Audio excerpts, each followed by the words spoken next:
Ain't no secret. Should do Eddie Kane Jr. Like, share, subscribe. If you subscribe to me, leave a comment down the video so I can sub back to you. Deuce. Ain't no secret. It should do Eddie Kane Jr. Like, share, subscribe. If you subscribe to me, leave a comment down the post. I'ma sub back to you.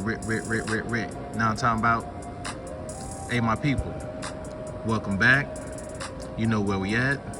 It's EKJOnSports, and man, the week has arrived for one of the biggest non-conference games on the slate. We got the first true test of the Ohio State University Buckeyes. They're gonna be traveling down the road to South Bend, Indiana to do battle with the Notre Dame Fighting Irish. So number 9, Notre Dame, they pose a serious challenge to Ohio State on both sides of the football. And they got the extra incentive. A former Buckeye that's now the Irish head coach, Marcus Freeman, he would love nothing more than to use OSU as a springboard toward the college football playoff this year. He'll get a chance to do that and take revenge for a 21-10 defeat in last year's game between the two sides. That was down in Columbus. This year is going to be at home in South Bend. Now, last year for Notre Dame in 2022, quarterback play was their kryptonite. Now, this season, could that be the Achilles heel of this OSU squad? Kyle McCord had his best game of the season against Western Kentucky. He was 19 for 23 for 318 yards and 3 touchdowns, but he was thrown to wide open targets. His first road game in a hostile environment will tell us a lot. Average estimate has averaged 173 yards per game for Notre Dame. The Notre Dame O-line has opened up gaping holes. Estimate averages 8.3 yards per rush. He's had 5 touchdowns to date and a rushing long of 80 yards. How Ohio State slows down the Indy run game will be crucial. We're going to see, because the one thing that Ohio State that's been a constant for them so far has been that Buckeye defense. They've been playing good football this season. Second-year D coordinator Jim Knowles is still implementing his 4-2-5 defense. The D has forced 5 turnovers so far this season, you know what I'm saying? Led by Tommy Eichenberg and Steele Chambers. Both 1 and 2 in tackles so far, with 20 and 19 respectively. But the one thing, it's a lack of sacks and tackles for loss right now that's kind of one ding chink in the armor for Ohio State so far. Now, some of that is on the offenses they faced and the lack of impact players on the D-line. But Ohio State, their secondary got plenty of good looks against Western Kentucky signal caller Austin Reed, who led the nation in passing yards in 2022. That experience will be invaluable in trying to slow down Hartman's momentum. Now, Notre Dame, last year, they had Tyler Buckner, who's, funny, we mentioned Tyler Buckner. He's now at Alabama. Tyler Buckner started the campaign against OSU last year, but he suffered a shoulder injury in Notre Dame's second game of the year and missed the rest of the regular season. He threw 2 interceptions and 0 touchdowns in those games as the Fighting Irish fell to both the Buckeyes and a 9-4 Sun Belt team in Marshall.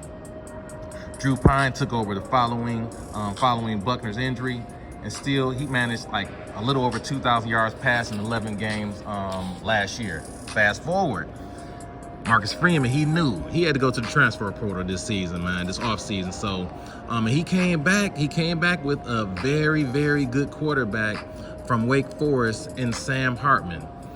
Sam Hartman, he brings close to 13,000 career passing yards with him in the South Bend, including back-to-back 3,700-yard seasons in 2021 and 2022.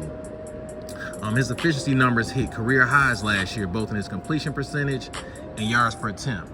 And that trend has continued into 2023. 4 starts in, Hartman has completed 71.1% of his throws, 8% better than any year prior to this, and amassed 11.8 yards per attempt. That's 4th best in the country, my man. So, with the preseason All-American cornerback Benjamin Morrison leading the charge, Notre Dame's defense currently ranks number 4 nationally in passing yards allowed per game. And that's about to be, we're about to see, because that sounds like that's going to be a strength. That's like the strength of the Notre Dame defense, is their defensive backfield. They're not really getting a lot of pressure per se with that front four. So the defensive backfield is their strength, and we all know the strength of Ohio State.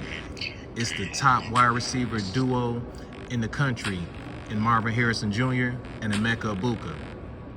Now, they definitely have connected more with Kyle McCord, the newly anointed Ohio State starting quarterback. It started off rocky, but they've definitely connected more, especially this past Saturday against Western Kentucky. So we're going to see how the Notre Dame defensive backfield holds up to the onslaught that could potentially be brought forward with Ohio State and Kyle McCord and that wide receiving core. But the Fighting Irish, they've capitalized on a number of mistakes that the opposition has made. They've intercepted 5 passes on the season, with a different defender recording each interception. And they've also broken up an additional 15 throws. On the whole, Notre Dame possesses the country's number 15 scoring defense and number 4 total defense, with the front 7 anchored by linebacker Jack Kaiser. Kaiser's collected 26 tackles this season, most on the team by a 9 takedown margin. Now, here we go. We're going to get the prediction from Eddie Kane Jr. on this game. Now, I'm going to tell you what, I think that environment down in South Bend will be loud. It's going to be it's going to be rowdy. We're going to see, it's going to be a night game. So they're going to be tailgating all day down in South Bend, and they're going to come there amped up and ready for a victory over Ohio State. So I'm curious to see if Ohio State can keep that running game going. And on the other side of that coin, can Ohio State slow down, estimate, and the Notre Dame rushing attack, which has been clicking on all cylinders so far this season? And also, can Notre Dame defensive backfield slow down the Ohio State passing attack?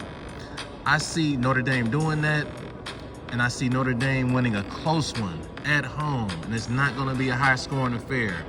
I got Notre Dame 27, the Ohio State University 24. It's going to be a very good game. Might be a little clunky and slow at times, but once the offenses get a couple streaks, I see the scoring picking up just a little bit. But yeah, I got it. Ohio State taking an L, their first L of the season. They'll be losing 27-24 down in South Bend. That's just how I see it. Should do Eddie Kane Jr. If you're not a Renegade, hit that sub button. Welcome to the Renegades. Dude.